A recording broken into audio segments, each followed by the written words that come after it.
Hello and welcome you all to info finance. आज हम जानने की कोशिश करेंगे कि क्या एक 10,000 कमाने वाला व्यक्ति करोड़पति बन सकता है, और अगर हाँ तो कैसे, और अगर नहीं तो क्यों नहीं। तो चलिए पता करते हैं इस वीडियो में। तो चलिए मैं मान लेता हूँ कि एक 10,000 कमाने वाले व्यक्ति की इस वक्त एज होगी 25 साल। अमूमन तौर पे हम लोग ग्रेजुएशन तकरीबन 20-22 साल में कर लेते हैं और 2 या 3 साल हमें नया जॉब ढूंढने में चले जाता है। तो मैं ये मान कर चलता हूँ कि आप 25 साल में अपनी पहली नौकरी पालेंगे और वो तकरीबन 10,000 तो होगी। और इस समय आप टोटली निर्भर होंगे अपने पिताजी के ऊपर या अपनी फैमिली के ऊपर, या ये भी हो सकता है कि आपके ऊपर अपना खुद का भी बर्डन आ जाए। तो ये सारी चीज़ों को हम लोग अंडरस्टैंड करने के साथ ही आगे बढ़ेंगे। तो चलिए हम मानते हैं कि तकरीबन आप अपनी सैलरी का कुछ परसेंट अपने ऊपर खर्च करते हैं और कुछ परसेंट आप घर पर भी देते हैं। तो मान लेते हैं कि 10,000 में से आप 2,000 रुपये ही इन्वेस्ट कर पाते हैं, बाकी 8,000 रुपये आप जो है और चीज़ों में खर्च कर देते हैं। वैसे तो इस उम्र में आपको तकरीबन 50% आपकी सैलरी की सेव करनी चाहिए, क्योंकि अभी आपकी शादी नहीं हुई है, आपके पास और कोई रिस्पॉन्सिबिलिटीज़ नहीं है। आप चाहें तो आराम से 3 या 4 साल तक इस पैसे को अच्छे से सेव कर सकते हैं। बट एनी विच वेज मैं फिर भी मानता हूँ कि आप सिर्फ 2,000 रुपये सेव कर रहे हैं और बाकी पैसे आप खर्च कर दे रहे हैं। तो चलिए हम देखते हैं आपको करना क्या है। सिर्फ एक सिंपल इन्वेस्टमेंट करनी है म्यूचुअल फंड में।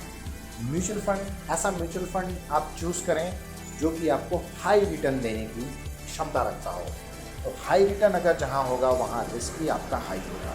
इस बात को आपको हमेशा समझ कर चलना है।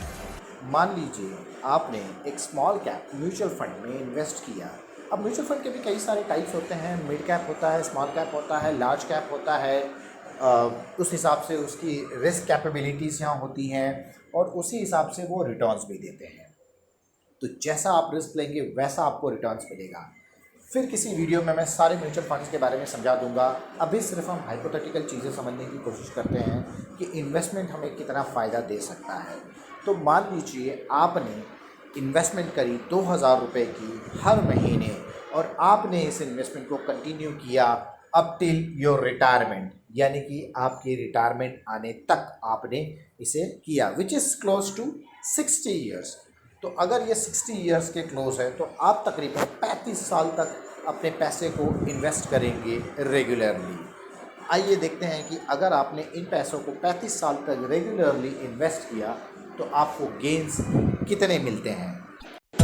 तो हम आ गए हैं ग्रो के सिप कैलकुलेटर की साइट पर। अब हम यहाँ सिंपली पुट कर देते हैं कि 2,000 रुपये आप इन्वेस्ट करेंगे, मोटा मान के चलते हैं कि आपको 12% के तकरीबन रिटर्न मिलेगा और आपका इन्वेस्टमेंट टाइम होगा तकरीबन 35 साल। तो 35 सालों में ये रहा आपके सामने। आपने 2,000 रुपये इन्वेस्ट किए, 12% के हिसाब से आपने 8,40,000 रुपये सारा इन्वेस्ट किया और उसका एस्टिमेटेड रिटर्न्स जो है आपको 1,21,50,000 रुपये के तकरीबन मिल गया। और ये ओवरऑल टोटल वैल्यू आएगी 1,29,90,000 रुपये। तो इस फॉर्मूले से तो आप करोड़पति बन गए। जी हाँ, अगर आप 2,000 रुपये शिद्दत के साथ 35 सालों तक इन्वेस्ट करते रहेंगे तो आप करोड़पति ज़रूर बन जाएंगे। लेकिन लेकिन लेकिन इसमें एक कैच है, ये 1 करोड़ रुपया उस वक्त का 1 करोड़ नहीं होगा, क्योंकि इन पैसों को इन्फ्लेशन भी खा जाता है। तो क्या आप एक्चुअल 1 करोड़पति हुए? जी नहीं, आप एक्चुअल करोड़पति नहीं होंगे, क्योंकि उस वक्त शायद इसकी वैल्यू 15 या 20 लाख रुपए ही होगी। तो क्या हमें इन्वेस्टमेंट बंद कर देने चाहिए? जी नहीं, बिल्कुल नहीं, क्योंकि कुछ ना होने से कुछ होना बेहतर है। और अगर कुछ होगा तो आप इन्हीं पैसों से और पैसे बना सकते हैं। मेरा ख्याल है कि इन्वेस्टमेंट्स तो ज़रूर करने चाहिए, लेकिन साथ ही आपको एक चीज़ और ध्यान रखना है कि आपकी इन बिटवीन सैलरीज भी बढ़ती रहेंगी, तो उसी हिसाब से आपको इन्वेस्टमेंट्स भी बढ़ाते रहने हैं।